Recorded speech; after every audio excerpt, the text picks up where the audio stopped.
إن الحمد لله نحمده ونستعينه ونستغفره ونعوذ بالله من شرور أنفسنا ومن سيئات أعمالنا من يهده الله فلا مضل له ومن يضلل فلا هادي له وأشهد أن لا إله إلا الله وحده لا شريك له وأشهد أن محمدا عبده ورسوله يا أيها الذين آمنوا اتقوا الله حق تقاته ولا تموتن إلا وأنتم مسلمون أما بعد فإن خير الحديث كتاب الله وخير الهدي هدي محمد صلى الله عليه وسلم وشر الأمور محدثاتها وكل محدثة بدعة وكل بدعة ضلالة وكل ضلالة في النار. സഹോദരന്മാരെ, സത്യവിശ്വാസികളെ, അവധിക്കാലം കഴിഞ്ഞ് പരീക്ഷാ റിസൾട്ടുകളൊക്കെ വന്ന് തുടർ പഠനത്തിനു വേണ്ടി ഉള്ള ആലോചനകളിലാണ് കുട്ടികളും രക്ഷിതാക്കളും വീട്ടുകാരുമെല്ലാം. ഏറ്റവും നല്ല ഭൗതിക വിദ്യാഭ്യാസം ലഭിക്കുന്ന ഉയർന്ന നിലവാരത്തിൽ പാസ്സാകാൻ പറ്റുന്ന സ്ഥാപനങ്ങൾ, അതിനെക്കുറിച്ചുള്ള അന്വേഷണങ്ങൾ കാണുന്നവരോടൊക്കെ അത്തരം സ്ഥാപനത്തെക്കുറിച്ചുള്ള ചോദ്യങ്ങൾ, അതുപോലെ മറ്റ് രീതികളിലുള്ള അന്വേഷണങ്ങളും എല്ലാം നടത്തി എന്റെ കുട്ടി വളരെ നല്ല ഭൗതിക വിദ്യാഭ്യാസം ലഭിച്ച് ജീവിതത്തിൽ പട്ടിണിയില്ലാതെ ഒരു തൊഴിൽ കണ്ടെത്തി ജീവിക്കുവാൻ, ഭാവി ഭദ്രമാകുവാൻ എന്തൊക്കെ വേണമോ അതിനെക്കുറിച്ചുള്ള അന്വേഷണങ്ങളിലും തത്രപ്പാടിലുമാണ് എല്ലാ ആളുകളും. എന്നാൽ ഇവിടെ ഒരു മുസ്ലിമിനെ സംബന്ധിച്ചിടത്തോളം അവൻ മനസ്സിലാക്കേണ്ടത് അവന്റെ ഏറ്റവും ഉന്നതമായ വിദ്യാഭ്യാസം എന്ന് പറയുന്നത് ഖബറിലും പരലോകത്തും ചോദ്യം ചെയ്യപ്പെടുന്ന വിദ്യാഭ്യാസം എന്നത് മതപരമായ ഇൽമ് നേടിയിട്ടുണ്ടോ, ദീനിനെ കുറിച്ച് പഠിച്ചിട്ടുണ്ടോ ഇല്ലേ എന്നതാണ്. വിശുദ്ധ ഖുർആനിൽ സൂറത്തുൻ നജ്മിലെ 29-30 വചനങ്ങളിൽ ഫഅരിദ് അമ്മൻ തവല്ല അൻ ദിക്രിന വലം യുരിദ് ഇല്ലൽ ഹയാത്തദ് ദുനിയ ദാലിക മബ്ലഗുഹും മിനൽ ഇൽം. മതപരമായ അറിവ് നേടാത്ത ആളുകളെ സംബന്ധിച്ചാണ്, അറിവില്ലാതെ അള്ളാഹുവിന്റെ പേരിൽ പലതും പറഞ്ഞുണ്ടാക്കുന്ന ആളുകളെ സംബന്ധിച്ച് പരാമർശത്തിന് ശേഷം അള്ളാഹു പറയുകയാണ്, നമ്മുടെ ദിക്ർ, അള്ളാഹുവിന്റെ ഉത്ബോധനത്തിൽ നിന്ന് തിരിഞ്ഞു കളയുന്ന ആളുകളെ നീ അവഗണിച്ചേക്കുക. വലം യുരിദ് ഇല്ലൽ ഹയാത്തദ് ദുനിയ, അവർ ഭൗതിക ജീവിതമല്ലാതെ മറ്റൊന്നും ഉദ്ദേശിച്ചിട്ടില്ല.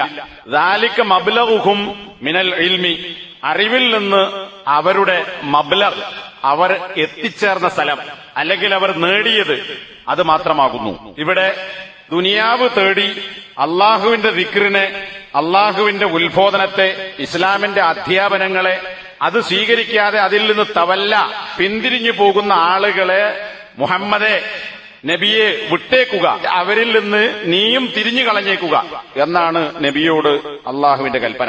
എന്നിട്ട് പറയുന്നത് എന്താ? അവരുടെ അറിവിൽ നിന്നുള്ള ആകത്തുക അത് ഇത് മാത്രമാകുന്നു. ഏത് മാത്രമാണ്? ദുനിയാവ് മാത്രമാണ്. ഇന്ന് മുസ്ലിം സമൂഹത്തിൽ ഭൂരിപക്ഷം എന്ന് പറഞ്ഞാൽ മഹാഭൂരിപക്ഷ ജനങ്ങളെക്കുറിച്ച് ചോദിച്ചാൽ അവർക്കുള്ള അറിവിന്റെ ആകത്തുക എന്ന് പറയുന്നത് ദുനിയാവുമായി ബന്ധപ്പെട്ട കാര്യങ്ങൾ മാത്രമാണ്. ഏതൊക്കെ സ്ഥാപനങ്ങളിൽ പഠിച്ചു, എന്തൊക്കെ സർട്ടിഫിക്കറ്റുകൾ നേടി, അതിൽ എത്രത്തോളം A+ നേടി, എത്ര ഗ്രേഡുണ്ട്, അടുത്ത കോഴ്സിൽ ചേരാനുള്ള യോഗ്യത എത്രത്തോളം ഉണ്ട് എന്നിങ്ങനെയുള്ള കാര്യങ്ങൾ മാത്രമാണ് ഇൽമായി, വിദ്യാഭ്യാസമായി അല്ലെങ്കിൽ ബുദ്ധിയുള്ളവരായി ഒക്കെ കണക്കാക്കാനുള്ള മാനദണ്ഡമായി ആളുകൾ മനസ്സിലാക്കിയിട്ടുള്ളത്. എന്നാൽ മുസ്ലിങ്ങളെ സംബന്ധിച്ചിടത്തോളം ഇപ്പറഞ്ഞ സൂറത്തുൻ നജ്മിലെ ആയത്തിൽ നമുക്ക് മനസ്സിലാക്കാം, ഒരു മനുഷ്യന്റെ അറിവിന്റെ, അവൻ നേടിയത്, അവന്റെ നേട്ടം, അവന്റെ ലക്ഷ്യം എന്തായിരിക്കണം? അത് ദുനിയാവിന്റെ സംബന്ധിച്ച അറിവുകളല്ല, മറിച്ച് അള്ളാഹുവിനെ സംബന്ധിച്ചും മുഹമ്മദ് നബി സല്ലല്ലാഹു അലൈഹി വസല്ലമയെ സംബന്ധിച്ചും പരലോകത്തെ സംബന്ധിച്ചുമുള്ള അറിവായിരിക്കണം എന്നതാണ്. അതാണ് യഥാർത്ഥ അറിവ്. ആ ആളുകൾക്കാണ് ഇസ്ലാം സ്ഥാനം കൽപ്പിച്ചിട്ടുള്ളത്. വിവാഹം അന്വേഷിക്കുന്ന പുരുഷന്മാരോട് അള്ളാഹു പറഞ്ഞിട്ടുള്ളത് പുരുഷന് മാത്രമല്ല സ്ത്രീകൾക്കും ബാധകമാണ്. ഫൽഫർ ബിദാത്തിദ്ദീൻ, 4 കാര്യങ്ങൾക്ക് വേണ്ടി വിവാഹാന്വേഷണങ്ങൾ നടക്കാറുണ്ട്. എന്നാൽ നീ തെരഞ്ഞെടുക്കേണ്ടത് ദീനുള്ള പെണ്ണിനെയാണ്. പുരുഷനോടുള്ള കൽപ്പനയാണ്. പെണ്ണ് അല്ലെങ്കിൽ പെണ്ണിന്റെ വലിയും അതുതന്നെയാണ് തേടേണ്ടത്. ദീനുള്ള ഭർത്താവുണ്ടോ അവനെ അന്വേഷിക്കണം, അവനെ തെരഞ്ഞെടുക്കണം. അതും മറ്റൊരു ഹദീസിൽ നമുക്ക് കാണാം, ദീനുള്ള മതബോധമുള്ള ആളുകൾ വിവാഹം അന്വേഷിച്ചു വന്നാൽ അവർക്ക് നിങ്ങൾ കെട്ടിച്ചു കൊടുക്കണം.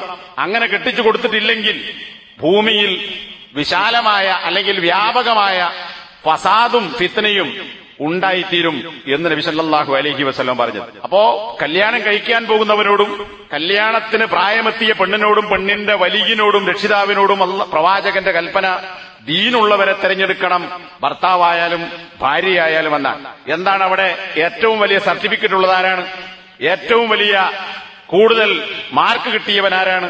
ഏറ്റവും ഭൗതികമായ വിദ്യാഭ്യാസം നേടിയവനാരാണ് അവനെ തെരഞ്ഞെടുക്കണം എന്നതല്ല, അത് വേണ്ട എന്നല്ല, ജീവിക്കാൻ ആവശ്യമായി അതൊക്കെ വേണ്ടിവരും. മുസ്ലിം സമൂഹത്തിന്റെ പൊതുവായ നിലനിൽപ്പിനു വേണ്ടി ആവശ്യമായ വിജ്ഞാനങ്ങളൊക്കെ പഠിക്കേണ്ടതുണ്ട്. അതിന് സമൂഹത്തിൽ ആരെങ്കിലുമൊക്കെ ഉണ്ടായാൽ മതി. അത് കിതാബുകൾ നമുക്ക് കാണാം. ഫർള് കിഫായ, പൊതുബാധ്യത എന്നാണ് അതിനെക്കുറിച്ച് പണ്ഡിതന്മാർ വിശദീകരിച്ചത്. അതായത് സമൂഹത്തിൽ ഡോക്ടർ ഉണ്ടാകണം, എഞ്ചിനീയർ ഉണ്ടാകണം, അതുപോലെ തന്നെ കൽപ്പണിക്കാരനുണ്ടാകണം, ആശാരി ഉണ്ടാകണം, തേപ്പിന്റെ പണിക്കാരനുണ്ടാകണം, ഇലക്ട്രീഷ്യൻ ഉണ്ടാകണം, പ്ലംബർ ഉണ്ടാകണം, മെക്കാനിക് ഉണ്ടാകണം. ഇതൊക്കെ മുസ്ലിം സമൂഹത്തിൽ നിന്ന് തന്നെ ഉണ്ടാകണം. അത് വേറൊരു വിഷയം എന്ന് പറഞ്ഞാൽ എല്ലാവരും അത് പഠിക്കാൻ പോണമെന്ന അല്ല. മുസ്ലിം സമൂഹത്തിന്റെ നിലനിൽപ്പിന് ആവശ്യമായ വിജ്ഞാനം നേടിയ, ഭൗതിക വിജ്ഞാനം നേടിയ ആളുകൾ മുസ്ലിങ്ങളിലും തന്നെ ഉണ്ടാകണം. നമുക്കറിയാം, നമ്മുടെ കേരളത്തിൽ ഒരു കാലത്ത് അല്ലെങ്കിൽ അടുത്ത കാലം വരെ ഉണ്ടായിരുന്നത് ആശാരിപ്പണി, അതുപോലുള്ള പലതും പലരുടെയും ജാതിയുടെയും മതവിഭാഗത്തിന്റെയും പേരിൽ തീരെഴുതി കൊടുത്തതാണ്. എന്നാൽ അത്തരം മേഖലകളിലേക്ക് മുസ്ലിങ്ങളിൽപ്പെട്ട ചില ആളുകൾ കടന്നു വന്നു. ആശാരിപ്പണി പഠിച്ചു, കൽപ്പണി പഠിച്ചു, തേപ്പ് പഠിച്ചു, കല്ല് ചെത്തുന്നത് പഠിച്ചു.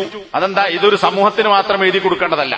മുസ്ലിങ്ങൾക്ക് സ്വതന്ത്രമായി അല്ലെങ്കിൽ വിശ്വസ്തമായി കാര്യങ്ങൾ ചെയ്യാൻ, പ്രവർത്തിക്കാൻ അത്തരം ആളുകൾ സമൂഹത്തിൽ ഉണ്ടാകണം. ഡോക്ടർമാരും അങ്ങനെ തന്നെ. മുസ്ലിങ്ങളോട് കടുത്ത ശത്രുത വെച്ച് പുലർത്തുന്ന, അവനെ നശിപ്പിക്കാൻ എന്തൊക്കെ മാർഗങ്ങളുണ്ട് എന്ന് അന്വേഷിക്കുകയും അത് വിശ്വസിക്കുകയും ചെയ്യുന്ന ഡോക്ടർമാരും പഠിച്ചു പുറത്തിറങ്ങുന്നുണ്ട്. കാരണം ഇസ്ലാമിനോട് കടുത്ത ശത്രുത പുലർത്തുന്ന വിഭാഗങ്ങളിൽപ്പെട്ട ആളുകൾ ഡോക്ടർമാരായി വരുന്നു. അവനെ നമ്മൾ പോയി നമ്മുടെ രോഗത്തിന് ചികിത്സിക്കാൻ ചെന്നാൽ നമ്മുടെ രോഗം ശമനമാകാനാണോ, അതല്ല ഇവനെ എങ്ങനെ നശിപ്പിക്കാൻ സാധിക്കും എന്നതായിരിക്കും അവന്റെ ചിന്ത. പറയാൻ പറ്റൂല. അപ്പൊ അതുകൊണ്ട് തന്നെ മുസ്ലിങ്ങൾക്ക് ആവശ്യമായത് മുസ്ലിങ്ങളിൽ നിന്നുണ്ടാകണം. അത് പൊതുബാധ്യതയാണ്. എന്നാൽ ഓരോ വ്യക്തിയുടെയും ബാധ്യത എന്ന് പറയുന്നത് എങ്ങനെ അള്ളാഹുവിനെ കണ്ടെത്തി പരലോകത്ത് സുരക്ഷിതമായി നരകത്തിൽ നിന്ന് രക്ഷപ്പെട്ട് സ്വർഗം ലഭിക്കാൻ ആവശ്യമായ ഇൽമെന്താണ്. ഈ ഇൽമ് ഏതെങ്കിലും മൗലവിയോ മുസ്ലിയാരോ അല്ലെങ്കിൽ ഏതെങ്കിലും കോളേജിൽ പോകുന്നവനോ മാത്രം പഠിച്ചാൽ പോരാ. അത് ഓരോരുത്തരും പഠിച്ചിരിക്കണം. എന്റെ ദീൻ എന്താണ്, എന്റെ സൃഷ്ടാവാരാണ്, ഞാൻ എന്തുകൊണ്ട് അള്ളാഹുവിനെ ആരാധിക്കണം, അള്ളാഹു അല്ലാത്തവരെന്തുകൊണ്ട് ആരാധിച്ചുകൂടാ, ഞാൻ ആരാധിക്കേണ്ടത് എങ്ങനെയായിരിക്കണം, ആര് പഠിപ്പിച്ചതുപോലെയാണ്, ആരെയാണ് ഞാൻ അവിടെ മോഡലായി സ്വീകരിക്കേണ്ടത് എന്നീ കാര്യങ്ങൾ പഠിക്കേണ്ടത് ഓരോരുത്തരുടെയും വ്യക്തിപരമായ ബാധ്യതയാണ്. ഇത് കുട്ടികളെ സംബന്ധിച്ച് മാത്രമല്ല, മുതിർന്നവർ പ്രായവ്യത്യാസമില്ലാതെ എല്ലാവരുടെയും ബാധ്യതയാണ്. അതുകൊണ്ട് തലബുൽ ഇൽമി ഫരീദത്തുൻ അലാ കുല്ലി മുസ്ലിം, അറിവ് തേടുക എന്ന് പറയുന്നത് ഓരോ മുസ്ലിമിന്റെയും ഫരീള, ബാധ്യതയാകുന്നു എന്ന് നബി സല്ലല്ലാഹു അലൈഹി വസല്ലം പറഞ്ഞു. ഇതൊക്കെ ഇന്നും കഴിഞ്ഞ ആഴ്ചയും അടുത്ത ആഴ്ചയൊക്കെ ആയിട്ട് മലയാളത്തിൽ ഖുത്ബ പറയുന്ന പള്ളികളിൽ എമ്പാടും ഖുത്ബകൾ നടന്നു കഴിഞ്ഞു, ഇനിയും നടന്നുകൊണ്ടിരിക്കുന്നു, ഇനിയും നടക്കും. പക്ഷെ ഇതൊക്കെ ഓതിട്ട് എന്താ പറയാ? നല്ല വിദ്യാഭ്യാസം കുട്ടികൾക്ക് കൊടുക്കണം. പഠനം എന്നത് നിർബന്ധമാക്കിയിട്ടുള്ള ഒരേ ഒരു മതം ഇസ്ലാമാണ്. വായിക്കാൻ കൽപ്പിച്ച മതം ഇസ്ലാമാണ്, വേറെ ഒരു മതമില്ല എന്നൊക്കെ പറഞ്ഞിട്ട് എന്തിനാ ഇതൊക്കെ ഓതുന്നത്? സ്കൂളിൽ പറഞ്ഞേക്കണം, കോളേജിൽ പറഞ്ഞേക്കണം, സർട്ടിഫിക്കറ്റ് ഉണ്ടാകണം, എന്നിട്ട് ജോലി കണ്ടെത്തണം, അങ്ങനെ ജീവിതം ഭദ്രമാകണം.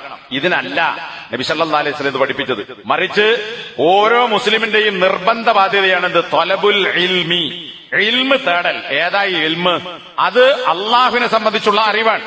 പണ്ഡിതന്മാർ വിശദീകരിച്ചത് കാണാം. ഇസ്ലാം നിലനിൽക്കുന്നത് രണ്ട് തത്വങ്ങളുടെ അടിസ്ഥാനത്തിലാണ്, അല്ലെങ്കിൽ രണ്ട് അടിത്തറകളിലാണ്.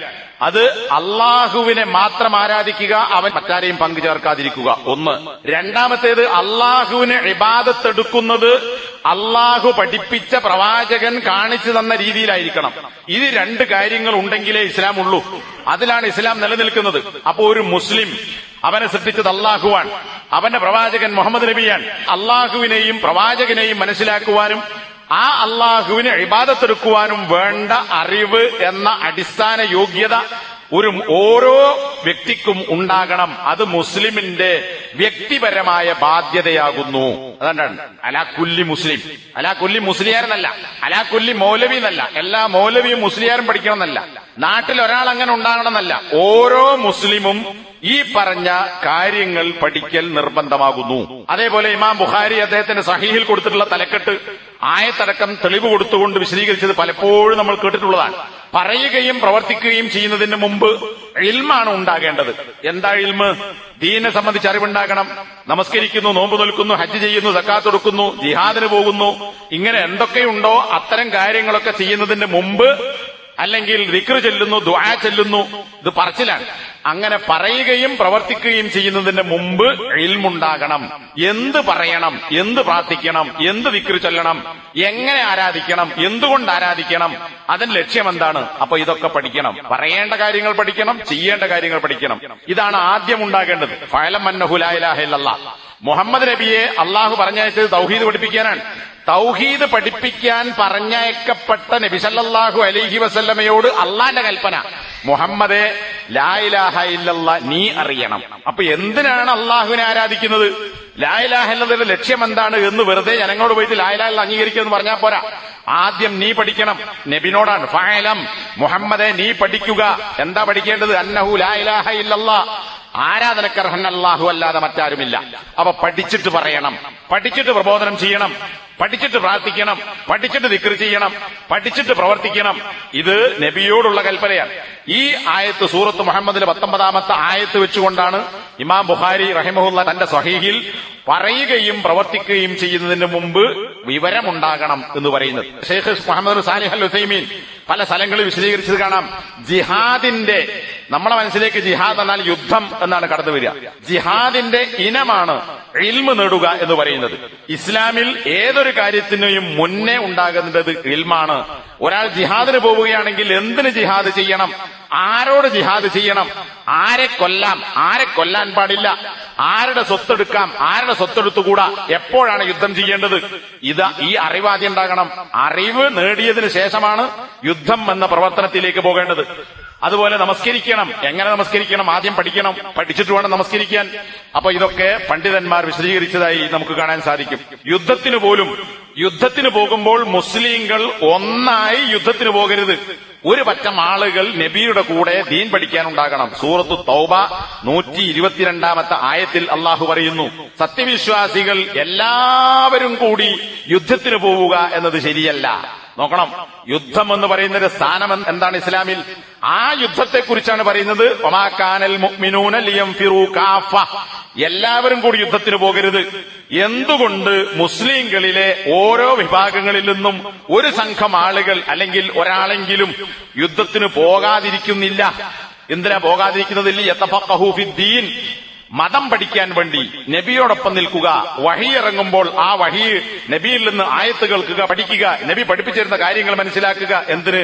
വലിയുൻദിറു ഖൗമഹും ഇദാ റജഉ ഇലൈഹിം, യുദ്ധത്തിന് പോയ ആളുകൾ തിരിച്ചു വന്നാൽ അവർക്ക് താക്കീത് നൽകാൻ വേണ്ടി നബിയോടൊപ്പം നിന്ന് ദീൻ പഠിക്കാൻ ഒരു വിഭാഗമുണ്ടാകണം. അപ്പൊ യുദ്ധത്തിന് പോകുമ്പോൾ പോലും നബിയോടൊപ്പം ഒരു സംഘം ഉണ്ടാകണം. അതെന്തിനാ?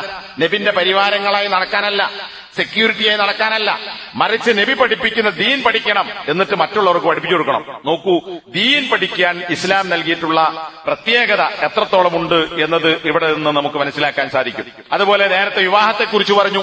പള്ളിയിൽ ഇമാമത്ത് നിൽക്കുന്നു. നമസ്കാരത്തിന് ആരാണ് ഇമാമത്ത് നിൽക്കേണ്ടത്? ഏറ്റവും ഉയർന്ന A+ നേടിയ അല്ലെങ്കിൽ ഉയർന്ന ഗ്രേഡോടുകൂടി പാസ്സായ, ഡിസ്റ്റിങ്ഷൻ ലഭിച്ച, ഒരുപാട് സർട്ടിഫിക്കറ്റ് ഉള്ള അവനാണ് വിവരസ്ഥൻ. അവനെയാണോ ഇമാമാക്കേണ്ടത്? അല്ല. അള്ളാഹുവിന്റെ കിതാബ് ഏറ്റവും കൂടുതൽ അറിയുന്നവനാരോ, അഖറഉഹും ലി കിതാബില്ല, ഏറ്റവും കൂടുതൽ ഖുർആൻ അറിയുന്നവരാണോ അവരാണ് ഇമാമത്ത് നിൽക്കേണ്ടത്.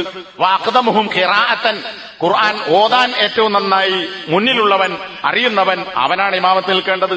അല്ലാതെ അവിടെ സർട്ടിഫിക്കറ്റിൽ നോക്കുന്നത് എത്ര കോളേജിൽ പഠിച്ചവൻ, ഡോക്ടറേറ്റ് ഉണ്ടോ, ഡോക്ടറാണോ, അല്ലെങ്കിൽ അഡ്വക്കറ്റ് ആണോ, ഇതൊന്നുമല്ല നോട്ടം. ഖുർആൻ ഓതാൻ അറിയുമോ? അതുപോലെ ഖബറിലേക്ക് മയ്യിത്ത് വെക്കുമ്പോ ഒരു ഖബറിൽ തന്നെ ഒന്നിലധികം ആളുകളെ നബി സല്ലല്ലാഹു അലൈഹി വസല്ലം ഉഹുദിലും മറ്റും മറവ് ചെയ്തിട്ടുണ്ട്. അവിടെ നബി സല്ലല്ലാഹു അലൈഹി വസല്ലം ചോദ്യം ആരാണ് ഇവിടെ തറവാട്ടുകാരൻ, ആരാണ് ഖുറൈശി, ആരാണ് വലിയ വിവരസ്ഥൻ എന്നതല്ല, മറിച്ച് അയ്യുഹാഉലായി അക്സറു അഖ്ദൻ ലിൽ ഖുർആൻ, ഖുർആൻ ഏറ്റവും കൂടുതലായി എടുത്തത് എന്നാൽ ഏറ്റവും കൂടുതലായി ഖുർആൻ പഠിച്ചതാരാണ്, അവനെയാണ് ഖബറിൽ പോലും ആദ്യം മുന്നോട്ട് വെക്കുന്നത്. 2-3 ആളുകളെ മറവ് ചെയ്യുന്ന ഖബറിൽ ആദ്യം ഖബറിലേക്ക് ഖിബിലക്ക് അഭിമുഖമായി വെക്കുന്നത് ഏറ്റവും അധികം ഖുർആൻ പഠിച്ചവനെയാണ്. ഇങ്ങനെ ഒരുപാട് കാര്യങ്ങൾ നമുക്ക് കാണാൻ സാധിക്കും. ഇവിടെയൊക്കെ മതപരമായ ഇൽമ് നേടിയ ആളുകൾക്കുള്ള പ്രാധാന്യവും നബി സല്ലല്ലാഹു അലൈഹി വസല്ലമ അത്തരം ആളുകൾക്കാണ് A+ കൊടുത്തത് എന്ന് നമ്മൾ മനസ്സിലാക്കണം. ഒരുപാട് ഹദീസുകളിൽ നമുക്ക് കാണാം. തിർമിദി അതുപോലെ തന്നെ നസായി ഒക്കെ ഉദ്ധരിച്ചിട്ടുള്ള ഹദീസ്, നബി സല്ലല്ലാഹു അലൈഹി വസല്ലം പറഞ്ഞു, എന്റെ ഉമ്മത്തിൽ സമൂഹത്തോട്, എന്റെ ഉമ്മത്തിനോട് ഏറ്റവും കരുണയുള്ളവൻ അബൂബക്കർ സിദ്ദീഖാൻ. അബൂബക്കർ സിദ്ദീഖിന് കൊടുത്ത A+ ആണത്. എന്താണ്? അബൂബക്കർ സിദ്ദീഖ് തറവാട്ടുകാരനാണ് എന്നതല്ല, ദീൻ മനസ്സിലാക്കി എന്റെ ഉമ്മത്തിൽപ്പെട്ട ആളുകളോട് ഏറ്റവും റഹ്മത്തുള്ളവൻ, അർഹമു ഉമ്മത്തി ബി ഉമ്മത്തി, എന്റെ സമുദായത്തോട് ഏറ്റവും കാരുണ്യമുള്ളവൻ അബൂബക്കർ സിദ്ദീഖാകുന്നു. വഅസദ്ഹും ഫി അംരില്ലാഹി ഉമറു, അള്ളാഹുവിന്റെ കാര്യത്തിൽ എന്ന് പറഞ്ഞാൽ മതത്തിന്റെ കാര്യത്തിൽ ഏറ്റവും അധികം കാർക്കശ്യമുള്ളവൻ, ഒരു വിട്ടുവീഴ്ചക്കും തയ്യാറല്ലാത്തവൻ, കണിശമായി പ്രവർത്തിക്കുന്നവൻ അതാരാ? ഉമറാകുന്നു. അത് ഉമർ ഖത്താബിന്റെ ജീവിതത്തിൽ നമുക്ക് കാണാം. നബിന്റെ മരണശേഷം അബൂബക്കർ സിദ്ദീഖിന്റെ കാലഘട്ടത്തിലും ഉമർ ഖത്താബിന്റെ ഭരണകാലഘട്ടത്തിൽ നമുക്കത് കാണാൻ സാധിക്കും. മതത്തിന്റെ കാര്യത്തിൽ യാതൊരു വിട്ടുവീഴ്ചക്കും തയ്യാറായിരുന്നില്ല. കർക്കശമായ നിലപാടുകൾ. തന്റെ കുടുംബത്തിൽ പോലും ഭരണകാലത്ത് പുതുതായി ഒരു നിയമം കൊണ്ടുവന്നാൽ, അല്ലെങ്കിൽ ഇസ്ലാമിന്റെ ഒരു നിയമം നടപ്പിലാക്കുമ്പോ അത് കുടുംബത്തിലാണ് ആദ്യം പറയാ. ഞാനിതാ ഇങ്ങനെ നിയമം പാസാക്കാൻ പോകുന്നു, ഇത് നിങ്ങൾ അംഗീകരിക്കണം, ഇത് നിങ്ങൾ തെറ്റിച്ചാൽ നിങ്ങൾക്ക് ഇരട്ടി ശിക്ഷയുണ്ടാകും. ഇന്നത്തെ ഭരണാധികാരിയുടെ സ്ഥിതി എന്താ? ഭരണാധികാരിയുടെ കുടുംബക്കാരും നാട്ടുകാരും ഒക്കെ തെറ്റുകുറ്റങ്ങളിൽ നിന്ന്, കേസിൽ നിന്നൊക്കെ ഒഴിവാക്കും, രക്ഷപ്പെടാൻ വഴികളുണ്ടാവും. പക്ഷെ ഉമർ ഖത്താബ് പറഞ്ഞത്, ഞാനിത് നടപ്പാക്കാൻ പോവുകയാണ്, ഇത് പാലിച്ചില്ലെങ്കിൽ എന്റെ കുടുംബമേ നിങ്ങൾക്ക് ഇരട്ടി ശിക്ഷയുണ്ട്. ഇത് ഉമർ ഖത്താബ് റളിയല്ലാഹു അൻഹുവിന് നബി സല്ലല്ലാഹു അലൈഹി വസല്ലം നൽകിയ A+ ആണ്, അദ്ദേഹത്തിന് നൽകിയ ഗ്രേഡാണ്. വാസ്തഖുഹും ഹയാഅൻ ഉസ്മാൻ. അതുപോലെ തന്നെ സഹാബികളിൽ വെച്ച്, എന്റെ ഉമ്മത്തിൽ വെച്ച് ഏറ്റവും കൂടുതൽ ലജ്ജയുള്ളവൻ, നാണമുള്ളവൻ. നാണമുണ്ടാകേണ്ടത് തിന്മ ചെയ്യാതിരിക്കാനാണ്, നന്മ ചെയ്യാതിരിക്കാനല്ല. അത് നബി സല്ലല്ലാഹു അലൈഹി വസല്ലം വിശദീകരിച്ചിട്ടുണ്ട്. അപ്പോ തിന്മയിൽ നിന്ന് വിട്ടുനിൽക്കാൻ ഏറ്റവും അധികം നാണമുള്ളവൻ അത് ഉസ്മാനാകുന്നു. വഅഫ്റദുഹും സയ്യിദ് ഇബ്നു സാബിത്ത്. അനന്തരാവകാശ നിയമം ഖിയാമത്ത് നാളിനോട് അടുക്കുമ്പോ അതിന്റെ മുന്നോടിയായുള്ള അലാമത്തുകളിൽ വിശദീകരിക്കപ്പെട്ടത് കാണാം. അനന്തരാവകാശ നിയമങ്ങൾ അറിയുന്ന പണ്ഡിതന്മാരില്ലാതെ പോകും. എന്നാൽ എന്റെ ഉമ്മത്തിൽ അനന്തരാവകാശ നിയമങ്ങൾ ഏറ്റവും നന്നായി അറിയുന്നവൻ അതാരാണ്? സയ്യിദ് ഇബ്നു സാബിത്ത് റളിയല്ലാഹു അൻഹു ആകുന്നു. വഅഖറഹും ഉബയ്യ്. ഖുർആൻ ഏറ്റവും നന്നായി ഓതുന്നവൻ ഉബയ്യ് റളിയല്ലാഹു അൻഹു ആണ്. വഅലമും ബിൽ ഹലാലി വൽ ഹറാം. ഹറാമിനെയും ഹലാലിനെയും മത നിയമങ്ങളെക്കുറിച്ച് ഏറ്റവും നന്നായി അറിയുന്നവൻ മുആദാൻ. മുആദ് ഇബ്നു ജബലിനെയാണ് നബി സല്ലല്ലാഹു അലൈഹി വസല്ലം ആദ്യമായി അയച്ച ദൂതൻ. മദീനയിൽ നിന്ന് ആദ്യം അയച്ച ദൂതൻ, മൗലവി അല്ലെങ്കിൽ പ്രബോധകൻ യമനിലേക്ക്, അത് മുആദാൻ. വലികുല്ലി ഉമ്മത്തിൻ വ അമീനു ഹാദിഹിൽ ഉമ്മത്തി അബൂ ഉബൈദത്ത് ഇബ്നുൽ ജറാഹ്. ഓരോ സമൂഹത്തിനും വിശ്വസ്തന്മാരായ ഒരാളുണ്ടാകും. എന്റെ ഈ ഉമ്മത്തിലെ വിശ്വസ്തൻ എന്ന സ്ഥാനപ്പേര് നൽകാൻ പറ്റിയവൻ അത് അബൂ ഉബൈദത്ത് ഇബ്നുൽ ജറാഹ് റളിയല്ലാഹു അൻഹു ആണ്. ഇത് ഇമാം ബുഖാരിയുടെ ഒക്കെ ഹദീസിലും വന്ന ഇക്കാര്യം. അപ്പൊ ഇവിടെ ഇത്രയും ആളുകളെ കുറിച്ച് നബി സല്ലല്ലാഹു അലൈഹി വസല്ലമ സർട്ടിഫിക്കറ്റ് നൽകി. പണമല്ല, ഏറ്റവും നല്ല ജോലിക്കാരനല്ല, ഏറ്റവും മികവുറ്റ ടെക്നീഷ്യനല്ല, ഏറ്റവും കൂടുതൽ സർട്ടിഫിക്കറ്റ് ഉള്ളവനല്ല, മറിച്ച് ഇസ്ലാമിന്റെ അധ്യാപനങ്ങൾ സ്വീകരിച്ചുകൊണ്ട് അതിൽ ഏറ്റവും ഉയർന്ന സ്ഥാനം നേടിയ ആളുകളെയാണ് നബി സല്ലല്ലാഹു അലൈഹി വസല്ലം ഇവിടെ അംഗീകരിക്കുകയും ആദരിക്കുകയും ചെയ്തത്. ഇവിടെയും നമ്മൾ മനസ്സിലാക്കേണ്ടതുണ്ട്, മതപരമായ കാര്യങ്ങൾ പഠിക്കുകയും പകർത്തുകയും പ്രവർത്തിക്കുകയും ചെയ്യുക, അതിനാണ് ഇസ്ലാം നൽകുന്ന A+. മറ്റതിൽ വേണ്ടതല്ല. പക്ഷെ ഇത് നിർബന്ധമാണ്. ഇതിൽ നമുക്ക് എത്രത്തോളം മേലെ എത്താൻ പറ്റുമോ അത്രത്തോളം നമ്മൾ മേലെ എത്തേണ്ടതുണ്ട് എന്നതാണ് ഈ കാര്യങ്ങൾ പഠിപ്പിക്കുന്നത്. പിന്നെ തുടക്കത്തിൽ ഞാൻ സൂചിപ്പിച്ചു, ഇഖ്റ ബിസ്മി റബ്ബിക്കല്ലദീ ഖലഖ്. അതുപോലെ തന്നെ മറ്റൊരുപാട് ആയത്തുകൾ ഓതിക്കൊണ്ട് ഖുത്ബകളിൽ, മലയാള ഖുത്ബ നടക്കുന്ന പള്ളികളിലൊക്കെ പറഞ്ഞുകൊണ്ടിരിക്കുന്ന കാര്യങ്ങൾ പലരും, എല്ലാരും അല്ല, ഒരുപാട് ആളുകൾ അവര് പറയുന്ന കാര്യം എന്താ? ഇതുകൊണ്ട് സ്കൂളിൽ പോകണം, സയൻസ് പഠിക്കണം, ഇംഗ്ലീഷ് പഠിക്കണം, എല്ലാ കാര്യങ്ങളും, എല്ലാ ടെക്നോളജിയും, എല്ലാ ആധുനിക വിദ്യകളും നമ്മൾ കരസ്ഥമാക്കണം, അതിൽ നമ്മൾ ബേക്കിലാകാൻ പാടില്ല എന്നതാണ്. എന്നാൽ കൂലി കിട്ടുമെന്നോ, പരലോകത്ത് മെച്ചം കിട്ടുമെന്നോ, പാപം പൊറുക്കപ്പെടുമെന്നോ, പഠിക്കണമെന്നോ ഇസ്ലാം കൽപ്പിച്ചിട്ടുള്ള വിജ്ഞാനം എന്ന് പറയുന്നത് ഭൗതിക വിദ്യാഭ്യാസമേ അല്ല, അത് മതപരമായ വിദ്യാഭ്യാസമാണ്. ഇത് ഒരുപാട് ഹദീസുകളിൽ നിന്നും അതുപോലെ തന്നെ ആയത്തുകളിൽ നിന്ന്, പണ്ഡിതന്മാർ അതിന് നൽകിയിട്ടുള്ള വിശദീകരണങ്ങളിൽ നിന്ന് ഒക്കെ നമുക്ക് കാണാൻ സാധിക്കും. മുആദ് ഇബ്നു ജബൽ റളിയല്ലാഹു അൻഹു ഇൽമുമായി ബന്ധപ്പെട്ട കുറേ കാര്യങ്ങൾ പറഞ്ഞിട്ടുണ്ട്. ഞാനത് വായിക്കുന്നില്ല, പറയുന്നില്ല. അതൊക്കെ എന്തിനെ സംബന്ധിച്ചാണ്? ദീൻ, മതപരമായ വിദ്യാഭ്യാസം നേടുക എന്നതിനെ സംബന്ധിച്ചാണ്. ഷെയ്ഖ് മുഹമ്മദ് ഇബ്നു സാലിഹ് അൽ ഉസൈമീൻ പറഞ്ഞു, ഈ പറയുന്ന ശ്രേഷ്ഠതയെ സംബന്ധിച്ച്, പ്രതിഫലത്തെ സംബന്ധിച്ച്, ദറജ ഉയരുന്നതിനെ സംബന്ധിച്ച് ഒക്കെ പറഞ്ഞിട്ടുള്ള വിദ്യാഭ്യാസം എന്ന് പറയുന്നത് അത്തരം തെളിവുകളിൽ വന്നിട്ടുള്ള കാര്യം ഇന്നമാ ഹുവ ഇൽമു ശരീഅ അഖീദത്തൻ വ അമലൻ. വിശ്വാസപരമായും കർമ്മപരമായും ഇസ്ലാമിക ശരീഅത്തിന്റെ വിജ്ഞാനം മാത്രമാകുന്നു അത്. വലൈസ ഇൽമമാ യതഅല്ലഖു ബിദ്ദുനിയ കൽ ഹിസാബി വൽ ഹന്ദസതി വമാ അശ്ബഹ ദാലിക്. പഠിക്കണം, അതുപോലെ തന്നെ കൂലി കിട്ടും, ദറജ പദവി ഉയരും എന്നൊക്കെ ഇസ്ലാം പറഞ്ഞിട്ടുള്ള വിജ്ഞാനം എന്നത് അത് ദുനിയാവുമായി ബന്ധപ്പെട്ട വിജ്ഞാനമേ അല്ല. എന്നാൽ അദ്ദേഹം ഉദാഹരണം പറയാണ്, ഇത് കണക്കല്ല, എഞ്ചിനീയറിംഗ് അല്ല, അതുപോലുള്ള ഒന്നുമല്ല.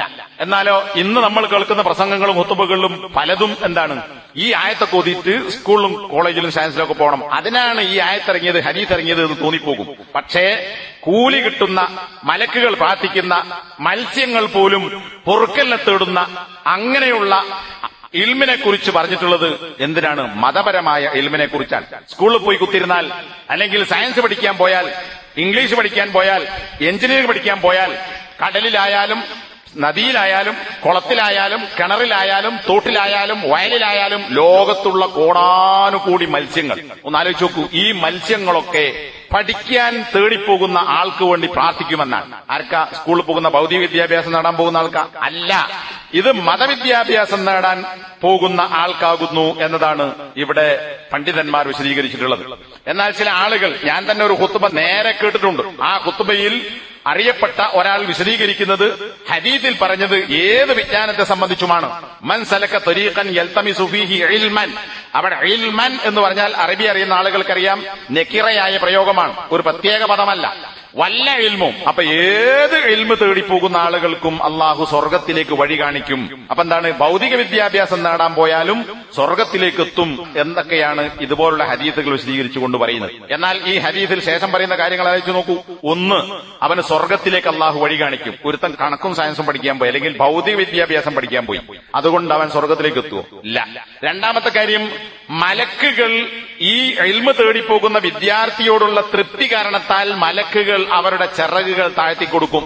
3, ആകാശങ്ങളിലും ഭൂമിയിലുമുള്ള എന്തെല്ലാം ഉണ്ടോ അവയെല്ലാം മത്സ്യങ്ങൾ പോലും ഇൽമ നേടാൻ പോകുന്ന ആൾക്ക് വേണ്ടി പുറത്തു കൊടുക്കണേ എന്ന് അള്ളാഹുവിനോട് പ്രാർത്ഥിക്കും. 4-മത്തെ കാര്യം, ഇബാദത്തെടുക്കുന്ന ഒരുത്തനേക്കാൾ ശ്രേഷ്ഠത ആർക്കാണ്? പഠിച്ചവനാണ്. ഏത് പഠിച്ചവൻ? ഒരാൾ നന്നായി ഇബാദത്ത് എടുക്കുന്നു, ആ ഇബാദത്ത് എടുക്കുന്നവനേക്കാൾ ശ്രേഷ്ഠത പഠിച്ചവനാണെന്ന് പറഞ്ഞാൽ കണക്കും സയൻസും പഠിച്ചവനാണോ? അല്ല, ദീൻ പഠിച്ചവനാണ്. എന്നിട്ട് ഏതുപോലെ? നക്ഷത്രങ്ങളെക്കാൾ വലിയ സ്ഥാനമാർക്കാണ്? ചന്ദ്രനാണ്. അതുപോലെ ഇബാദത്തെടുക്കുന്നവനേക്കാൾ, ആരാധിക്കുന്നവനേക്കാൾ മഹത്വം അറിഞ്ഞ് ഇബാദത്തെടുക്കുന്നവനാണ്, പഠിച്ച് ഇബാദത്തെടുക്കുന്നവനാണ്. 5-മത്തെ കാര്യം, വിവരമുള്ളവർ പ്രവാചകന്മാരുടെ അനന്തരാവകാശികളാകുന്നു. അപ്പോ കണക്കും സയൻസും ഒക്കെ പഠിച്ച് ഭൗതിക വിദ്യാഭ്യാസം നേടി എമ്പാടും സർട്ടിഫിക്കറ്റ് ഉള്ള വിവരമുള്ള ആളുകൾ, ഭൗതിക വിദ്യാഭ്യാസം നേടിയവർ, ഇവരൊക്കെ പ്രവാചകന്മാരുടെ അനന്തരാവകാശികളാണ് എന്നാണോ? അല്ല. ഈ ഹദീസിന്റെ ബാക്കി ഭാഗം കൂടി വായിച്ചാൽ മനസ്സിലാവും. അവർ ഇവിടെ ഒരു പ്രവാചകനും ഇവിടെ സ്വർണ്ണ നാണയമോ വെള്ളി നാണയമോ വിട്ടേച്ചു പോയിട്ടില്ല. പിന്നെ എന്താ വിട്ടേച്ചു പോയത്? ഇന്നമാ വറസു അൽ ഇൽമ. അവർ ഇവിടെ അനന്തര സ്വത്തായി വിട്ടേച്ചു പോയത് ഇൽമാകുന്നു. അപ്പൊ ആ ഇൽമ ഏതാ? ഈ ഹദീസിന്റെ ആദ്യ ഭാഗം ഇൽമിനെ കുറിച്ചാണ് പറയുന്നത്. ഇൽമ തേടിപ്പോകുന്നവന് അള്ളാഹു സ്വർഗത്തിലേക്ക് വഴി കാണിക്കും. അത് ഭൗതിക വിജ്ഞാനമല്ല, മതവിദ്യാഭ്യാസമാണ് എന്നതാണ് ഈ ഹദീസിൽ പഠിക്കേണ്ടത്. പക്ഷെ ഇത് ഓതിയിട്ട് ആളുകൾ പഠിപ്പിക്കുന്ന എന്താ? ഖുത്ബയിൽ പോലും പറയുന്നത് ഭൗതിക വിദ്യാഭ്യാസം എല്ലാം നേടണം, ഇതൊക്കെ ഇസ്ലാം പ്രോത്സാഹിപ്പിച്ചതാണ് എന്നാണ്. അപ്പൊ പണ്ഡിതന്മാർ ഇവിടെ ഇൽമല്ലാതെ മറ്റൊന്നും വിട്ടേച്ചു പോയിട്ടില്ല. ഏത് പ്രവാചകനാണ് ഇവിടെ എഞ്ചിനീയറിംഗ് പഠിപ്പിച്ചത്? ഏത് പ്രവാചകനാണ് ഇവിടെ സയൻസ് പഠിപ്പിച്ചത്? ഏത് പ്രവാചകനാണ് സയൻസിന്റെ വിവിധ വശങ്ങൾ, അത് ഭൂമിശാസ്ത്രമായാലും കെമിസ്ട്രി ആയാലും ഫിസിക്സ് ആണെങ്കിലും അത്തരം കാര്യങ്ങൾ, ഇത് ഏതോ ആകട്ടെ, അത്തരം കാര്യങ്ങൾ പഠിപ്പിച്ച ഏത് പ്രവാചകനാ ഉള്ളത്? ഇല്ല. അപ്പൊ പ്രവാചകന്മാർ പഠിപ്പിച്ച ഇൽമേതാ? അത് അള്ളാഹു പഠിപ്പിച്ചു കൊടുത്ത മതപരമായ ഇൽമ്. ആ മതപരമായ ഇൽമ് ആര് പഠിക്കുന്നുവോ അവർ പ്രവാചകന്മാരുടെ അനന്തരാവകാശികളാകുന്നു. അപ്പൊ ബാപ്പന്റെ അനന്തരാവകാശികളാവും മക്കൾ. എങ്ങനെ? ബാപ്പന്റെ സ്വത്ത് മക്കൾക്ക് കിട്ടുമ്പോ ബാപ്പന്റെ അനന്തരവന്മാരായി, അനന്തരാവകാശികളായി. നബിയുടെ അനന്തരാവകാശികളാണ് വിവരമുള്ളവർ. നബിന്റെ സ്വത്ത് കിട്ടിയുണ്ട? നബിന്റെ സ്വത്ത് ഭാര്യമാർക്കോ മക്കൾക്കോ ഒന്നും കൊടുത്തിട്ടില്ല. പ്രവാചകന്മാരുടെ സ്വത്തുക്കൾ കുടുംബത്തിൽ അനന്തര സ്വത്തായി നൽകിയിട്ടില്ല. അത് ഇസ്ലാമിന്റെ വേറെ നിയമമാണ്. എന്നാൽ നമുക്കും നബിയുടെ അനന്തരാവകാശികളാകാം. എന്താണെങ്കിൽ നബി പഠിപ്പിച്ച ദീൻ നമ്മൾ പഠിക്കുകയാണെങ്കിൽ. ഇനി വേറെ ചില ഹദീസിൽ, ഇബ്നു മാജന്റെ ഹദീസിൽ ഫീ ത്വലബിൽ ഇൽമി, അവിടെ വെറു ഇൽമല്ല, അൽ ഇൽമ്, അതേതാ നേരത്തെ പറഞ്ഞ ഖുർആനും ഹദീസും പഠിപ്പിക്കുന്ന മതപരമായ ഇൽമ് എന്നതാണ് പ്രോത്സാഹിപ്പിക്കപ്പെട്ട ഇൽമ്. അതിനാണ് ദർജയുണ്ട് എന്ന് പറഞ്ഞ് നേരത്തെ പറഞ്ഞ ഹദീസ് പറഞ്ഞ 5 കാര്യങ്ങളും ദീൻ പഠിക്കുന്നവർക്കാണ്. ഇനി ഖുർആൻ ഇത്തരം കാര്യങ്ങൾ പല സ്ഥലങ്ങളിൽ എണ്ണി പറഞ്ഞിട്ടുണ്ട്. സൂറത്തു സുമർ 9-10 ആയത്തുകൾ. അതിൽ 9ാമത്തെ ആയത്തിൽ എന്താ പറയുന്നത്? രാത്രിയുടെ സമയങ്ങളിൽ സുജൂദ് ചെയ്തും നിന്നുകൊണ്ടും അള്ളാഹുവിന് അടങ്ങിയൊതുങ്ങി പ്രാർത്ഥിക്കുന്ന ഒരുത്തൻ, അല്ലെങ്കിൽ നിസ്കരിക്കുന്ന ഒരുത്തൻ, അവൻ പരലോകത്തെ ഭയപ്പെടുന്നു, അള്ളാഹുവിന്റെ കാരുണ്യം പ്രതീക്ഷിക്കുന്നു. ഇതുകൊണ്ടാണ് അത് ചെയ്യുന്നത്. കടന്നുറങ്ങാതെ ഉറങ്ങുന്നു, പക്ഷെ ഉറക്കിൽ നിന്ന് എഴുന്നേറ്റ് നമസ്കരിക്കുന്നു. എന്താ? അള്ളാഹിനെ പേടിക്കുന്നു, പരലോകത്തെ പേടിക്കുന്നു, അള്ളാഹുവിന്റെ റഹ്മത്ത് പ്രതീക്ഷിക്കുന്നു. ഇത് പ്രതീക്ഷിച്ചുകൊണ്ട് രാത്രിയിൽ നമസ്കരിക്കുന്ന ഒരുത്തനാണോ?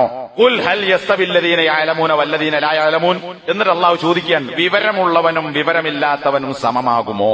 ഇന്നമാ യതദക്കറു ഉലുൽ അൽബാബ്, ബുദ്ധിയുള്ളവർ മാത്രമാണ് യതദക്കർ, അള്ളാഹുവിനെ കുറിച്ച് ഓർക്കുകയും ചിന്തിക്കുകയും ചെയ്യുക. ഇതിപ്പോ എല്ലാ ഖുത്ബയിലും ഈ നടുക്കുള്ള കഷ്ണം മാത്രം ഓതും. ഖുൽ ഹൽ യസ്തവില്ലദീന യഅലമൂന വല്ലദീന ലാ യഅലമൂൻ. വിവരമുള്ളവനും വിവരമില്ലാത്തവനും സമമാകുമോ? സമാവൂല. അതുകൊണ്ട് നിങ്ങൾ സ്കൂളിൽ പോകണം, കോളേജിൽ പോകണം, വിദ്യാഭ്യാസം നേടണം. ഏത് വിദ്യാഭ്യാസം നേടേണ്ടത് അത് പറയില്ല. ചിലരൊക്കെ പറയുന്നുണ്ട്, ഭൂരിഭാഗം ആളുകളും പറയില്ല. എല്ലാ വിദ്യാഭ്യാസത്തെ കുറിച്ചും അടക്കി ഇത് തെളിവാക്കും. അപ്പൊ ഇവിടെ വിവരമുള്ളവനും വിവരമില്ലാത്തവനും സമമാകുമോ എന്ന ചോദ്യത്തിന്റെ മുമ്പ് എന്താ പറയണത്? അള്ളാഹുവിന്റെ റഹ്മത്ത് പ്രതീക്ഷിച്ചും പരലോകത്തെ പേടിച്ചും രാത്രി എഴുന്നേറ്റ് നമസ്കരിക്കുന്ന സുജൂദിൽ പോയുമൊക്കെ അള്ളാഹുവിനെ ഇബാദത്തെടുക്കുന്ന ആളുകൾ, ഇവൻ എന്തുകൊണ്ടാണ് അങ്ങനെ നമസ്കരിക്കുന്നത്? ദീൻ പഠിച്ചതുകൊണ്ട്, പരലോകത്തെക്കുറിച്ചുള്ള ഭയപ്പാടുണ്ടായി, അള്ളാഹുവിന്റെ കാരുണ്യം പ്രതീക്ഷിക്കണമെന്നൊരു ബോധം അവരുണ്ടായി. എന്നിട്ടോ ബുദ്ധിയുള്ളവരാണ് അള്ളാഹുവിനെ കുറിച്ച് ഓർക്കുക. കുറേ സർട്ടിഫിക്കറ്റ് കിട്ടി, ഭൗതിക വിദ്യാഭ്യാസം നേടി, അവൻ അള്ളാഹിനെ കുറിച്ചുള്ള ദിക്റുണ്ടാവോ? ഇല്ല. തൊട്ടടുത്തായതെന്താ? അത് വീണ്ടും ബോധ്യപ്പെടുത്തുന്നു. നബിയെ പറയുക, എന്റെ അടിമകൾ ആര്? വിശ്വസിക്കുകയും റബ്ബിനെ സൂക്ഷിക്കുകയും ചെയ്യുന്ന ആളുകൾ, അവർക്ക് ദുനിയാവിൽ അവർ ചെയ്ത പ്രവർത്തനങ്ങൾക്ക് ഹസനത്തുണ്ട്. അള്ളാഹുവിന്റെ ഭൂമി വിശാലമാകുന്നു. ക്ഷമ കാണിക്കുന്ന ആളുകൾക്ക് പൂർണ്ണമായ പ്രതിഫലം നൽകപ്പെടും. അതുപോലെ തന്നെ കൂലിയും നൽകപ്പെടും കണക്കില്ലാതെ. അപ്പോൾ എന്താ? ആയത്തിന്റെ ആദ്യവും ആയത്തിന് ശേഷമുള്ള ആയത്ത് പഠിപ്പിക്കുന്നത് ആരാണ് ബുദ്ധിമാൻ? വലിയ സർട്ടിഫിക്കറ്റുള്ള വിവരസ്ഥനല്ല, മറിച്ച് അള്ളാഹുവിനെ കുറിച്ച് മനസ്സിലാക്കി അവനെ ആരാധിക്കുന്ന, അവന് കണ്ട കാരുണ്യം പ്രതീക്ഷിക്കുന്ന, പരലോകത്തെ പേടിക്കുന്നവനാണ് ബുദ്ധിമാൻ. ഒരുത്തൻ നമ്മളെ മക്കളെ തന്നെ പഠിപ്പിച്ചു, ഒരുപാട് വിദ്യാഭ്യാസം, ഭൗതിക വിദ്യാഭ്യാസമുണ്ട്, വലിയ ജോലിയിലെത്തി, കോടീശ്വരനായി മാറി. പക്ഷേ ഇസ്ലാമിന്റെ വീക്ഷണപ്രകാരം അവൻ ബുദ്ധിമാനല്ല, അവൻ മഹാമണ്ഡനാണ്, അവൻ ജാഹിലാണ്, വിവരം കെട്ടവനാണ്, സഫീഹാണ്, വിവരദോഷിയാണ്. കാരണം എന്താ? അത്രയും കാലം പഠിച്ചിട്ട് എന്റെ റബ്ബാരാണ്, ഞാൻ ആരെയാണ് ആരാധിക്കേണ്ടത്, എന്തായിരിക്കണം എന്റെ ജീവിത ലക്ഷ്യം എന്നവൻ മനസ്സിലായില്ല. ഖുർആൻ തന്നെ സൂറത്തുൽ മുൽക്ക് തബാറക അവിടെ നമുക്ക് കാണാം, അല്ലദീ ഖലഖൽ മൗത വൽ ഹയാത ലിയബ്ലുവക്കും അയ്യുക്കും അഹ്സനു അമല. ജീവിതവും മരണവും നിങ്ങൾക്ക് അവൻ ഉണ്ടാക്കിയത് എന്തിനാണ്? നിങ്ങളിൽ ആരാണ് നന്നായി പ്രവർത്തിക്കുന്നവൻ എന്നറിയാനാണ്. ഏതാ നല്ല പ്രവൃത്തി? നല്ല എഞ്ചിനീയർ ആകാന്നാണോ? നല്ല വിദ്യാഭ്യാസം നേടുക എന്നുള്ളതാണോ? നല്ല ശമ്പളക്കാരനാകുക എന്നുള്ളതാണോ? നല്ല അറിയപ്പെട്ട വിവരസ്ഥനാവുക എന്നതാണോ? അല്ല. അഹ്സനു അമൽ. എന്താ അഹ്സനു അമൽ? അള്ളാഹുവിനെ പ്രവാചകൻ പഠിപ്പിച്ചതനുസരിച്ച് ആരാധിക്കുക, അവനാണ് അഹ്സനു അമൽ. അങ്ങനെ ഏറ്റവും നല്ലവനാകാൻ ഇതാണ് ജീവിത ലക്ഷ്യം. അപ്പൊ കുറേ പഠിപ്പിച്ചു, നമ്മൾ പൈസ ചെലവാക്കി, മാതാപിതാക്കൾ അധ്വാനിക്കുന്ന പണത്തിന്റെ ഏറിയ കൂറും ലക്ഷങ്ങൾ കോടികൾ മക്കളെ പഠിപ്പിക്കാൻ വേണ്ടി ചെലവഴിക്കുന്നു. പക്ഷേ ഈ വിദ്യാഭ്യാസം കൊണ്ട് എന്റെ റബ്ബാരാണ് എന്ന് തിരിച്ചറിയാൻ എന്റെ കുട്ടിക്ക് സാധിച്ചിട്ടില്ലെങ്കിൽ, അല്ലെങ്കിൽ ആ ഒരു ബോധം എന്റെ കുട്ടിക്ക് ഉണ്ടാക്കാൻ നാം വിദ്യാഭ്യാസം നൽകിയിട്ടില്ലെങ്കിൽ നമ്മുടെ കുട്ടി വിവരസ്ഥനല്ല, മാതാപിതാക്കൾ കുറ്റക്കാരാണ് എന്നതാകുന്നു ഇവിടെ നമ്മൾ മനസ്സിലാക്കേണ്ടത്. അതുപോലെ മക്കളെ നമ്മൾ പഠിപ്പിച്ചു, ഒരുപാട് പണം ചെലവഴിച്ചു, എഞ്ചിനീയറാക്കി, മക്കൾ വലുതായി. മക്കളിൽ പലരും ഇന്ന് മതം വേണ്ട എന്ന് പറയുന്നവർ, പലരും എന്നാൽ പല ആളുകളും മതം വേണ്ടാത്തവരാണ്. വിവാഹം വേണ്ട, ഞാൻ അങ്ങനെ ജീവിച്ചുകൊള്ളാം. ഒരുപാട് സ്ത്രീകൾ പറയുന്നു എനിക്ക് വിവാഹം വേണ്ട. അതിന് ചില കാരണങ്ങൾ അവർ പറയുന്നുണ്ട്, അതൊക്കെ മതവുമായി ബന്ധപ്പെട്ട മതത്തിനെതിരായ ചിന്തകളാണ്. ഇത്തരം സർട്ടിഫിക്കറ്റുകളുടെ അട്ടികൾ ഉണ്ടായിട്ട് കാര്യമില്ല. അട്ടിക്ക് ഈ ദുനിയാവിൽ എന്റെ പണി എന്താണ്, ഞാൻ ഇങ്ങോട്ട് വന്നതെന്തിനാണ്, എന്റെ ജീവിത ലക്ഷ്യം എന്താണ്, ഞാൻ ആരെയാണ് കണ്ടെത്തേണ്ടത്? നേരത്തെ പറഞ്ഞതുപോലെ ദുനിയാവാണോ കണ്ടെത്തേണ്ടത്? അല്ല, ഈ ദുനിയാവിനെ സൃഷ്ടിച്ച അള്ളാഹുവിനെ കണ്ടെത്തണമോ എന്ന് മനസ്സിലാക്കാൻ സാധിച്ചിട്ടില്ലെങ്കിൽ ആ വിദ്യാഭ്യാസം കൊണ്ട് യാതൊരു ഫലവും ഉണ്ടാവുകയില്ല. ഇതൊക്കെ പഠിക്കലാണ് വിദ്യാഭ്യാസമെങ്കിൽ നബി സല്ലല്ലാഹു അലൈഹി വസല്ലമ വിദ്യാഭ്യാസമില്ലാത്ത നിരക്ഷരനായിരുന്നു എന്ന് പറയേണ്ടി വരും. നബി മാത്രമല്ല സഹാബത്തും. കാരണം ഇപ്പറയുന്ന ഭൗതിക വിദ്യാഭ്യാസത്തിന്റെ പിന്നാലെ അവർ പോയിട്ടില്ല. പിന്നെ അവർ എന്തിനെയാണ് നിർബന്ധമായി കണ്ടത്? ദീൻ പഠിക്കുക, മതം പഠിക്കുക എന്നതാണ്. അപ്പോ ഈ കാര്യങ്ങളൊക്കെ നമ്മൾ മനസ്സിലാക്കണം. പറഞ്ഞതിന്റെ അർത്ഥം ഒരു ദുനിയാവും പഠിക്കണ്ട എന്നല്ല, മറിച്ച് അത് ആവശ്യത്തിന് വേണം. പക്ഷേ നമ്മുടെ ലക്ഷ്യം എന്താകണം? അത് നേരത്തെ പറഞ്ഞ നിർബന്ധമായ ആ ഇൽമ് നേടുക, പഠിക്കുക എന്നതായിരിക്കണം. അത്തരം ആളുകളിൽ അല്ലാഹു സുബ്ഹാനഹു വ തആല നമ്മളെ ഉൾപ്പെടുത്തി അനുഗ്രഹിക്കുമാറാകണം. അൽഹംദുലില്ലാഹ് വസല്ലല്ലാഹു അലാ മുഹമ്മദ് അല്ലദീ ബല്ലഗ റിസാലത വഅദ്ദൽ അമാന. ഇനി ഭൗതിക വിദ്യാഭ്യാസം തേടിപ്പോകുന്ന ആളുകൾ തന്നെ കുട്ടികളെ കൊണ്ടുപോയി ചേർക്കുന്നത് ഏത് തരത്തിലുള്ള സ്ഥാപനത്തിലാണ്? അത് മതനിഷേധികൾ നടത്തുന്നതാണോ? അവിടെ പഠിപ്പിക്കുന്ന അധ്യാപകരിൽ നിന്ന് പഠിച്ചാൽ എന്റെ കുട്ടി ഉള്ള മതവിദ്യാഭ്യാസം പോലും അള്ളാഹുവിനെ സംബന്ധിച്ചുള്ള അറിവ് പോലും നഷ്ടപ്പെടുത്തി നിരീശ്വരവാദിയാക്കുന്ന അത്തരം സ്ഥാപനങ്ങളിലാണോ എന്ന് പരിശോധിക്കാറില്ല. നല്ല ക്വാളിറ്റി ഉണ്ടോ എന്നതാണ്. എന്താ ക്വാളിറ്റി? ദുനിയാവ് മാത്രം. മതത്തിന് ഒരു മൂല്യവും അവിടെ കൽപ്പിക്കപ്പെടുന്നില്ല. പോകട്ടെ, നമസ്കരിക്കാൻ അവിടെ സൗകര്യമുണ്ടോ? അല്ലെങ്കിൽ പുറത്തുപോയി നമസ്കരിക്കാൻ സൗകര്യമുണ്ടോ? വെള്ളിയാഴ്ച ജുമാക്കെങ്കിലും പങ്കെടുക്കാൻ സൗകര്യമുണ്ടോ? ഇസ്ലാമികമായ വേഷം ധരിക്കാനുള്ള സ്വാതന്ത്ര്യമുണ്ടോ? ശിർക്കിന്റെയും അത്തരത്തിലുള്ള ആഘോഷങ്ങളിലും പങ്കെടുക്കാതെ നിലനിൽക്കാൻ പറ്റുമോ?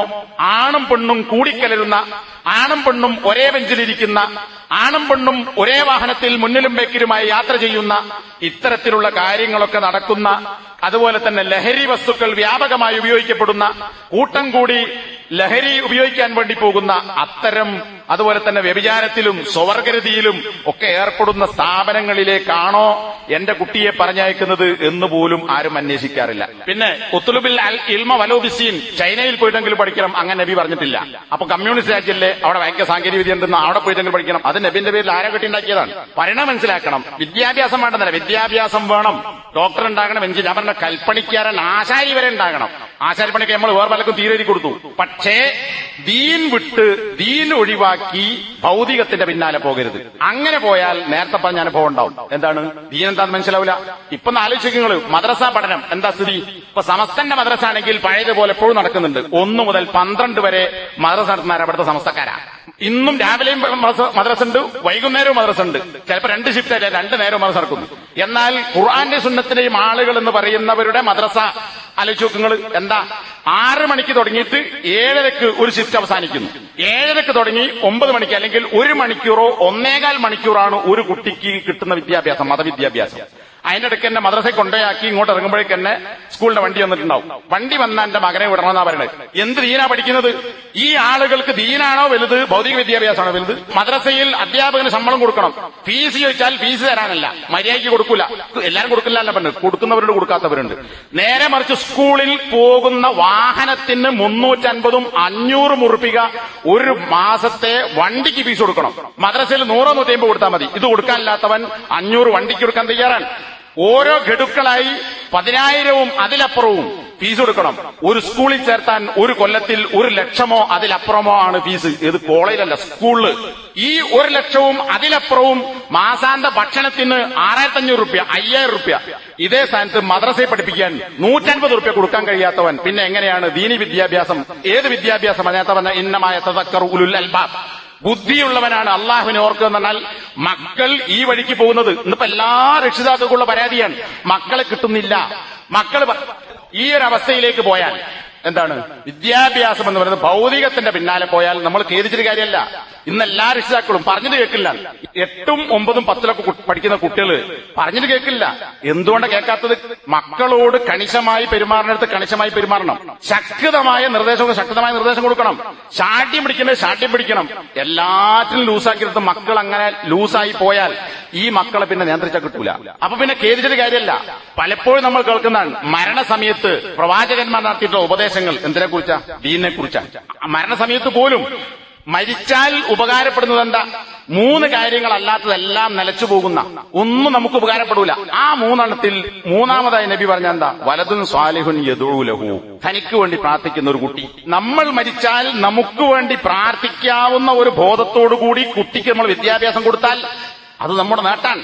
മരിച്ചാലും നമുക്കതിന്റെ കൂലി കിട്ടും. സൂറത്ത് യാസീനിലെ 12-ാമത്തെ ആയത്ത് ആധാരഹും എന്ന് പറഞ്ഞതിന്റെ ഫലമായി അതിന്റെ വിശദീകരണം പോലും ഇത് നമുക്ക് കാണാൻ പറ്റും. അപ്പൊ നമ്മൾ അങ്ങനെ പഠിപ്പിക്കുന്നില്ലെങ്കിലോ പിന്നെ നമുക്ക് എന്താ കിട്ടുക? നമ്മൾ മരിച്ചിട്ട് നമ്മളെ ഇസ്ലാമികമായി മറവ് ചെയ്യാനുള്ള താല്പര്യം പോലും ഇല്ലാത്ത മക്കളാണ് വളർന്നു വരുന്നതെങ്കിൽ എന്ത് കാര്യമുണ്ട്? എന്താണ് നമ്മുടെ നേട്ടം എന്ന് പറയുന്നത്? നേട്ടം എന്ന് പറയുന്നത് നമ്മുടെ മക്കൾ നമ്മുടെ നേട്ടമാണ്. നബി സല്ലല്ലാഹു അലൈഹി വസല്ലമയുടെ ഹദീസിൽ കാണാം, നമ്മുടെ മക്കൾ എന്ന് പറയുന്നത് അത് കസ്ബാണ്. ഒരാളുടെ നേട്ടം എന്ന് പറയുന്നത് അത് അതിൽ ഉൾപ്പെട്ടതാണ് എന്ന് നബി സല്ലല്ലാഹു അലൈഹി വസല്ലമ പഠിപ്പിക്കുകയുണ്ടായി.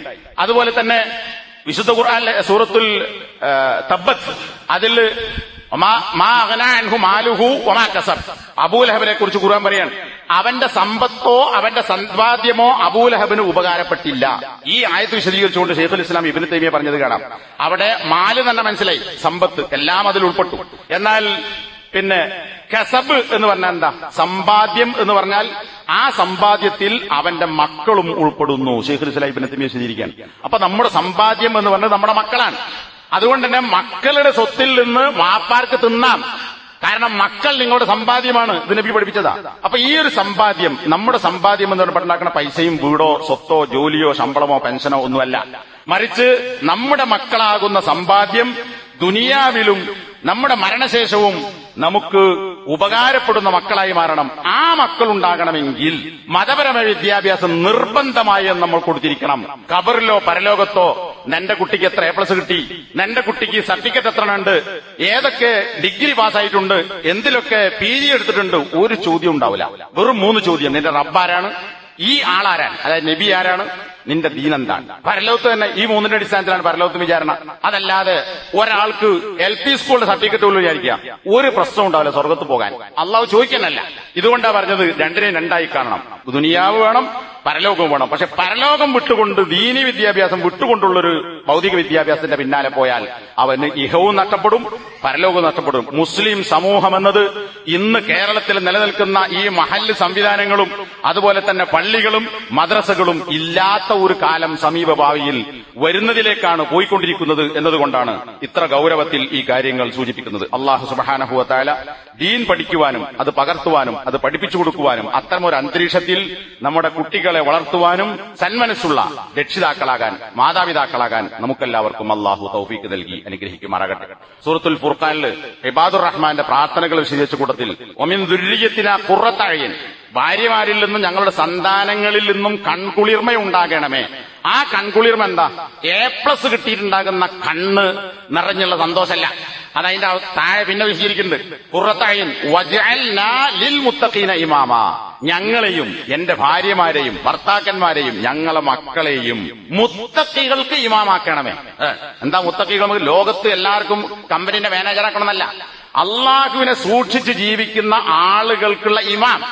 ഇമാം എന്ന് പറഞ്ഞാൽ പിൻപറ്റപ്പെടുന്നവെന്നാണ്. മാതൃകായോഗ്യനായി മുന്നിൽ നിൽക്കുന്ന നേതൃത്വം കൊടുക്കാൻ പറ്റിയ ആളാക്കണമേ ഞങ്ങളുടെ ഭാര്യ ഭർത്താക്കന്മാരെ, ഞങ്ങളുടെ മക്കളെ. അതിൽ നിന്ന് കൺകുളിർമയുണ്ടാകണമെന്നാണ്. ആ കൺകുളിർമയാണ് ലോകം മുഴുവൻ കിട്ടിയിട്ടും കാര്യമല്ല. ഇപ്പോ ആപ്പിൾ ഫോണിന്റെ അത് കണ്ടുപിടിച്ച് അതിന്റെ കമ്പനിക്കാരനായ ആൾ മരണസമയത്ത് പറഞ്ഞൊരു വസ്തുത ഉണ്ട്. എന്താണ്?